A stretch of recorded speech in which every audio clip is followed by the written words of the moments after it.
الحمدللہ رب العالمین والصلاة والسلام علیکہ سید الانبیاء مرسلین، اما بعد۔ محترم سامعین، ناظرین، آج ہم قرآن کریم کے ایک عظیم نبی، توحید کے علمبردار، شرک کے مقابلے سینہ سپر ہونے والے، صبر استقامت کی روشن مثال حضرت الیاس علیہ السلام کا ایسا ایمان افروز بیان سنانے جا رہے ہیں جو دلوں کو نرم، آنکھوں کو نم اور روحوں کو بیدار کر دے گا۔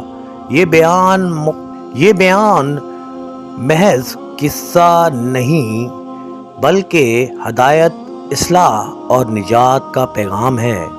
یہ بیان اس نیت سے تیار کیا گیا کہ سننے والا اپنے رب سے جڑ جائے، شرک سے بچے، سچی توحید کو زندگی کا شعور بنا لے۔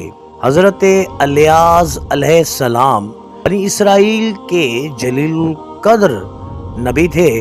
آپ کا زمانہ وہ تھا جب بنی اسرائیل میں گمراہی عام ہو چکی تھی، دلوں میں دنیا کی محبت اور بت پرستی رچ بس گئی تھی اور اللہ کی توحید کو پسے پشت ڈال دیا گیا تھا۔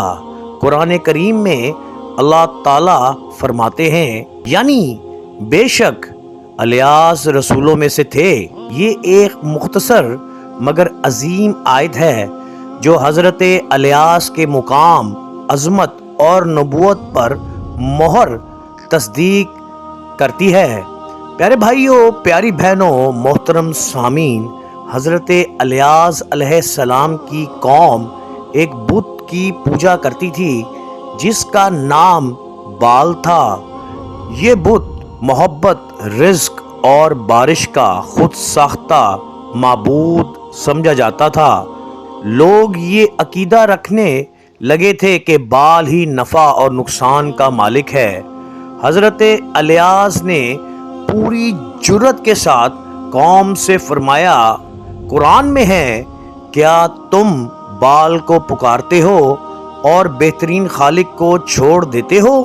یہ جملہ آج بھی ہمارے لیے سوالیہ نشان ہے۔ کیا ہم بھی بال کی نئی نئی شکلیں، مال، عہدہ، شہرت کے اسیر تو نہیں؟ پیارے بھائیوں، پیاری بہنوں، حضرت الیاس علیہ السلام نے دن رات قوم کو سمجھایا، نرم لہجے میں بھی، سخت الفاظ میں بھی، تنہائی میں بھی، مگر قوم کی اکثریت نے انکار کیا۔ نبی کا دل دکھتا، آنکھیں نم ہو جاتی، مگر زبان پر بددعا نہیں بلکہ ہدایت کی التجا ہوتی۔ یہی نبی کا مقام ہے اور یہی نبی کی سیرت ہے۔ قوم نے حضرت الیاس کا مذاق اڑایا، دھمکیاں دیں اور قتل کے منصوبے بنائے، مگر نبی صبر کا پہاڑ بن کر کھڑے رہے۔ وہ لمحے تھے جب ایک نبی تنہا نظر آتا ہے مگر آسمان اس کے ساتھ ہوتا ہے۔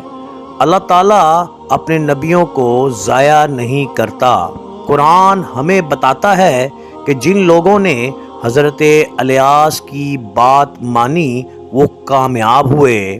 لا عباد اللہ صالحین، مگر جنہوں نے انکار کیا وہ انجام بد سے دوچار ہوئے۔ یہی قانون الہی ہے، کل بھی، آج بھی اور قیامت تک رہے گا۔ حضرت الیاس کا ذکر خیر اور دائمی سلام۔ اللہ تعالیٰ نے حضرت الیاس کا نام ہمیشہ کے لیے زندہ کر دیا۔ سلام اعلیٰ آل یاسین، یہ سلام قیامت تک گونجتا رہے گا۔ یہ اعلان ہے کہ جو اللہ کے لیے کھڑا رہا، اللہ اس کا نام خود بلند کر دیتا ہے۔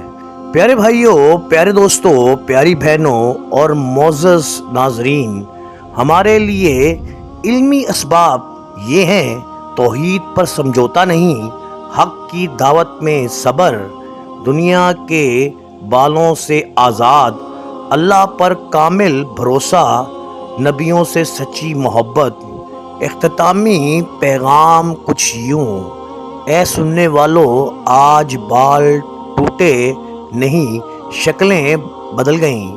آج بھی الیاس کی آواز گونج رہی ہے۔ کیا تم اللہ کو چھوڑ کر کسی اور کو پکارتے ہو؟ آؤ آج توبہ کریں، توحید کو تھام لیں اور الیاس علیہ السلام کے مشن کو اپنی زندگی کا مقصد بنا لیں۔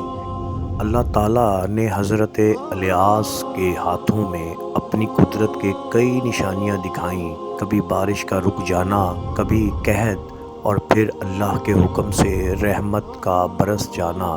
یہ سب اس بات کی دلیل تھا کہ رزق، بارش اور زندگی کا مالک صرف اللہ ہے، بال نہیں۔